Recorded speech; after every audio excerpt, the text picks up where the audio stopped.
ಹೇಳ್ತಾರೆ ಸರ್ ಹೇಳಿದಿನ ನಾಳೆ ಮಾಡ್ತೀನಿ ಹೇಳ್ತಾರೆ ಸರ್ ನಾಳೆ ಮಾಡ್ತೀನಿ ಹೇಳ್ತಾರೆ ಸ್ಕಿಪ್ ಮಾಡ್ಬೋದು ಪ್ರಾಬ್ಲಮ್ ಸಾಲ್ವ್ ಆಗಲ್ಲ. ದಯವಿಟ್ಟು ಸ್ಪ್ರೇ ಮೇಲೆ ತುಂಬಾ ಕಾನ್ಸಂಟ್ರೇಷನ್ ಮಾಡಿ. 2 ಸ್ಪ್ರೇ ಕಂಪಲ್ಸರಿ ಹೊಡಿಬೇಕು. ಇನ್ಸೈಡ್ ಮೇಲೆ ಔಟ್ ಸೈಡ್ ಒಂದು ಫಾರ್ಮ್ ಮಾಡಿ ಕಂಪಲ್ಸರಿ. ಔಟ್ ಸೈಡ್ ಹೊಡಿಬಹುದು, ಸ್ವಲ್ಪ ಕಂಟ್ರೋಲ್ ಆಗಬೇಕು, ಅದಕ್ಕಾಗಿ ಮಾಡೋದು. ಆಮೇಲೆ OTC ನಮ್ಮ ಶೆಡ್ಯೂಲ್ ಒಂದು OTC ಇದೆ ಕರೆಕ್ಟಾ? ಅದೆಲ್ಲ ಮಂತ್ಲಿ ಒಂದು ಕರೆಕ್ಟ್ ಆಗ್ತಾ ಇದೆ. ಶೆಡ್ಯೂಲ್ ನೋಡಿದಿನ ಹೆಂಗೆ ಇಲ್ಲ ನೋಡಿದಿನ OTC ಫಾರ್ಮ್ ಸ್ಟಾಕ್ ಇದೆ. ಮಂತ್ ವೈಸ್ ಅಪ್ಡೇಟ್ ಆಗುತ್ತೆ.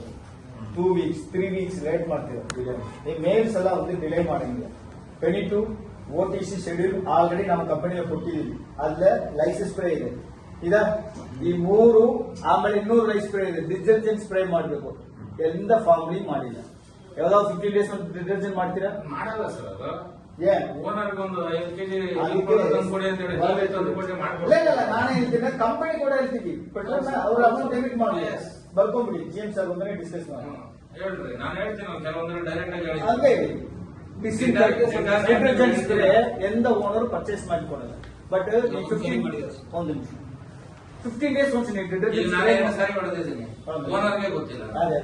ಡಿಟರ್ಜೆಂಟ್ ಸ್ಪ್ರೇ ಮಾಡಿದ್ರೆ ಸ್ವಲ್ಪ ಮ್ಯಾಟ್ ಕ್ಲಿಯರ್ ಇರುತ್ತೆ.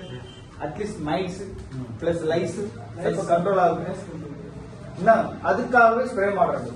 ಕಂಪನಿ ಕೊಡೋದಕ್ಕೆ ರೆಡಿ, ಬಟ್ ಓನರ್ ಕೊಡಲ್ಲ. ಇವಾಗ ಬರ್ಬಿಟ್ಟು ಸರ್ ಮ್ಯಾನೇಜರ್ ಡಿಸ್ಕಸ್ ಮಾಡಿ ಹೇಳಿದ್ದಾರೆ, ನೀ ಕಂಪನಿಯಲ್ಲಿ ಮಂತ್ಲಿ ಇಷ್ಟ ಪ್ಯಾಕೇಜ್ ಕೊಟ್ಬಿಡಿ, ನೀವು ಡೆಬಿಟ್ ಮಾಡಿ. ನೀವು ಹೇಳೋ ಕೆಲಸ ನಾವು ಮಾಡಬೇಕು ಅಂದ್ರೆ ಎಲ್ಲ ಹಂಗಿಲ್ಲ. ಇದು ಕಂಪನಿ ಏನ್ ಹೇಳಿದ್ರೆ ಓನರ್ ಕೊಡ್ಬೇಕಂದ್ರೆ ನೀವು ಓನರ್ ಕೇಳಿ ಹೇಳ್ತಾರೆ. ಸಿಲ ಓನರ್ ನಮ್ಮ ಹತ್ರ ನಿಜ ಕೇಳಿಲ್ಲಪ್ಪ ಅಂತ ಹೇಳ್ತಾರೆ. ನಿಮ್ಮ ಫಾರ್ಮ್ ಇಲ್ಲಪ್ಪ ಮತ್ತ ಫಾರ್ಮ್ ನೀವು ಇದು ಕರೆಕ್ಟ್ ಆಗಲಿ ಆಯ್ತಾ. ಆಮೇಲೆ 22 ಎವ್ರಿ 6 ವೀಕ್ಸ್ ಒಂದು ಶೆಡ್ಯೂಲ್ ಇದೆ. ನೀವು 6 ವೀಕ್ಸ್ ಒಂದು ಶೆಡ್ಯೂಲ್ ನೀವು ಮಾಡಿ ಕೊಟ್ಟಿದ್ದು ಫಾಲೋ ಅಪ್ ಇರ್ಬೇಕು. ನಮ್ಮ ಇನ್ಚಾರ್ಜ್ ಫಾಲೋ ಅಪ್ ಮಾಡಿಲ್ಲ ಕೂಡ ನೀವು ಫಾಲೋ ಅಪ್ ಮಾಡೋದು ಹೇಳ್ತಾರೆ. ಏನ ಅಲ್ಟಿಮೇಟ್ ರಿಸಲ್ಟ್ ನಿಮ್ಮ ಡಿಪೆಂಡಿಂಗ್ ಇದೆ. ಏನ ಅವರೊಂದು ಹೇಳಿಲ್ಲವ ಇದು ಫೋಟೋಗೋಸ್ಕರ ಮಾಡ್ತಾರೆ, ಅದು ಮಾಡ್ತಾರೆ, ಇದು ಮಾಡ್ತಾರೆ ಹೇಳ್ತಾರೆ. ಬಟ್ ನೀವು ಹಂಗಿಲ್ಲ. ನೀವು full and full property authority ಆಯ್ತಾ. ಓನರ್ ಇಲ್ಲ ಅದಕ್ಕೆಲ್ಲ ನೀವಿದ್ದೀರ, ಅದು ಕಂಪಲ್ಸರಿ ಮಾಡ್ಬೇಕು. ಆಮೇಲೆ copper sulphate schedule monthly once ಹೋಗ್ತಾ ಇದ್ದಾರೆ. ಎಷ್ಟು ಫಾರ್ಮ್ ಕೊಡ್ತಾ ಇದ್ದಾರೆ? ನಿಮಗೆ 24 ಬರ್ಕೊಟ್ಟು ಬರಲ್ಲ ಶೆಡ್ಯೂಲ್ ಇದೆ ನೋಡಿ. ಕಾಪರ್ ಸಲ್ಫೇಟ್ ಎಲ್ಲಿ ಮಾಡಿಲ್ಲ ನಿಮ್ಮ ಕಾಪರ್ ಸಲ್ಫೇಟ್. ಕಾಪರ್ ಸಲ್ಫೇಟ್ಗೆ ವಿನಿಗರ್ ಕೊಡ್ತಾರ ಓನರ್ ಪರ್ಚೇಸ್ ಮಾಡಿ? ಎಂದು ಓನರ್ ಕೊಡಲ್ಲವಾ?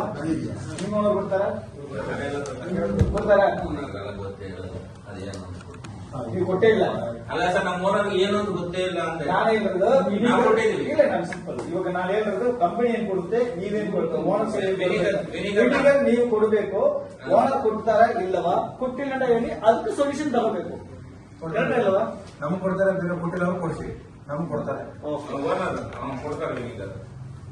ಆಮೇಲೆ ವ್ಯಾಕ್ಸಿನ್ ಮಾಡೇ ಇರ್ತೀವಿ ಕರೆಕ್ಟಾ? Breeding rate no issue. ಆನ ಲೇಯಿಂಗ್ ನೀವೆಲ್ಲರೂ ಏನ್ ಮಾಡ್ತೀರಾ, ಬೆಳಿಗ್ಗೆ ಲೇಯಿಂಗ್ ಬರ್ಬೋದೇ ವ್ಯಾಕ್ಸಿನ್ ಶುರು ಮಾಡ್ತೀರಾ. ಕೇಟ ಲೇಬರ್ ಇಲ್ಲ, ಈವ್ನಿಂಗ್ ಅನ್ನ ಕುಡಿದು ಬಿಟ್ಟು ಮಲಗಿಬಿಡ್ತಾರೆ. ಆ ಪ್ರಾಬ್ಲಮ್ ಈ ಪ್ರಾಬ್ಲಮ್ ನೀವು ಪ್ಯಾಕ್ ಆಯ್ತನ ಎಂದ ಸೆಟ್ಟಿಲ್ಲ. ಈವ್ನಿಂಗ್ ವ್ಯಾಕ್ಸಿನ್ ಮಾಡಿಬಿಡಿ, ನಿಮ್ಮ ಪ್ರೊಡಕ್ಷನ್ ಅಷ್ಟು ಡ್ರಾಪ್ ಆಗುತ್ತೆ.